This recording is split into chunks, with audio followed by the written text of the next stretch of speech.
Seriously, congratulations on that. I'd be remiss. My wife would kill me if I didn't congratulate you on that. Well, I really appreciate that. We love kids. We love babies. And, it was this interesting conversation Usha and I have been having, which is, do we want to have a fourth kid? And my answer to that was yes. Her answer was maybe. But eventually, as Jeff Goldblum says in Jurassic Park, life finds a way. So here we are, baby number 4 on the way.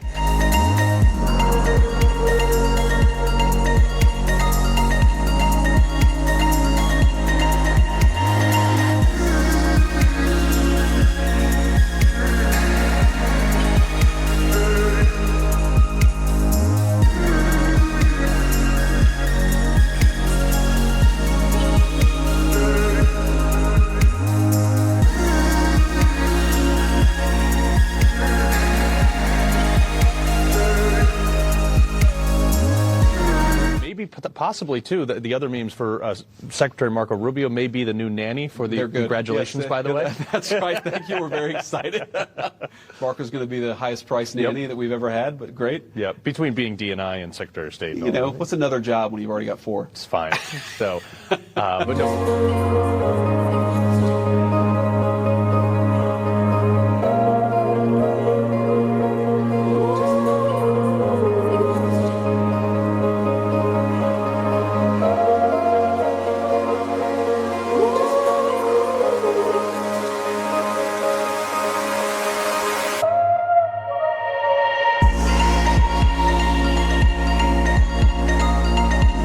Vice President JD Vance and Second Lady Usha Vance have announced that they are expecting their 4th child. The couple said that the baby is a boy, and the Vances shared a statement on social media saying that Usha and the baby are doing well, and we are all looking forward to welcoming him in late July. Very exciting news, CJ.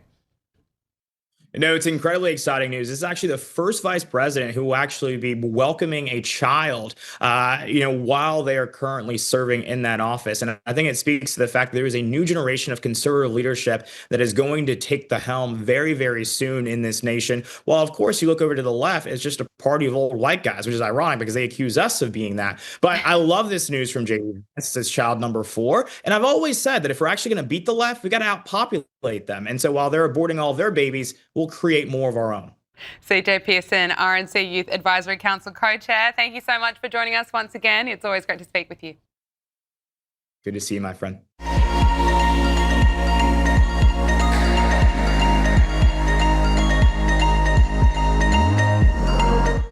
And if you deport a few criminals, that probably helps as well. Now, let's end on some happy news. Lotus is pregnant. Yes, the Second Lady of the United States, Usha Vance, is pregnant with her 4th child. Army, she is an impressive woman. She's a top litigator. She even clerked for Supreme Court Chief Justices, and soon she's going to be a very busy mother of 4 and possibly a future First Lady.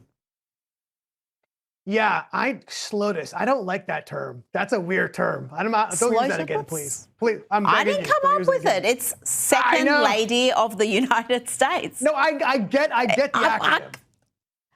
Fair, fine. FLOTUS, FLOTUS flows a bit better. Yes. Okay. She is she's an amazing person, really a very impressive person. But again, I have to hearken back to when President Trump and JD Vance were running, and woman MSNBC said, yeah, all JD Vance wants are more white kids. Yeah, he's producing a lot of brown kids, just a new one. So, just going back to that one lady who said it, there's another brown kid in the world created by JD Vance. So there you go.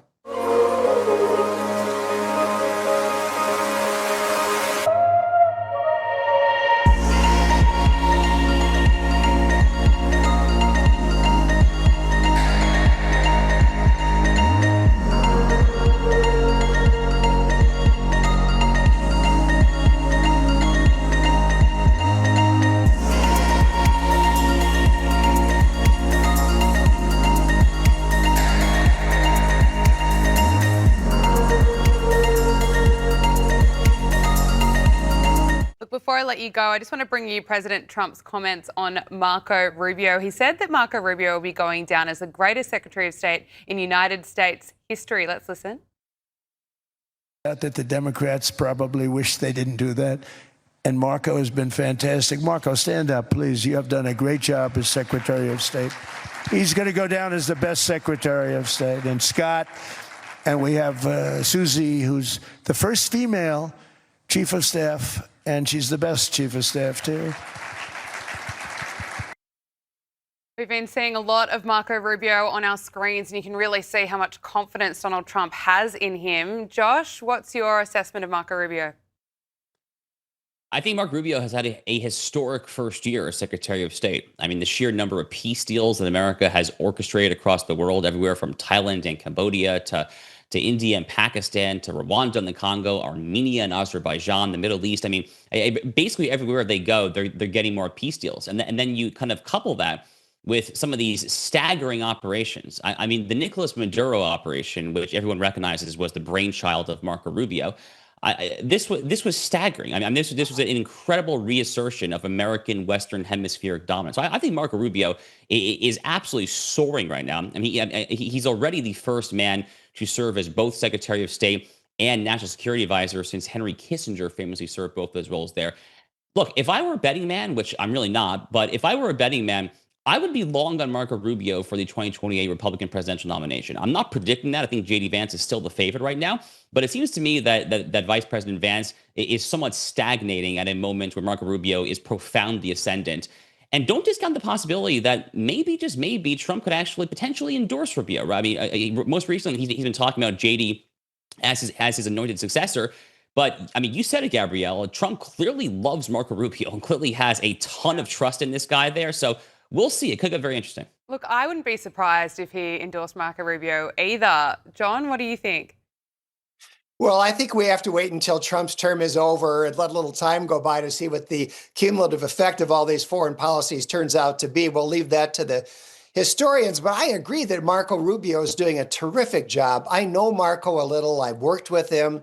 I think he is extraordinarily competent and a genuinely good guy. Everyone who knows Marco likes him, and I think he does a great job of representing our country.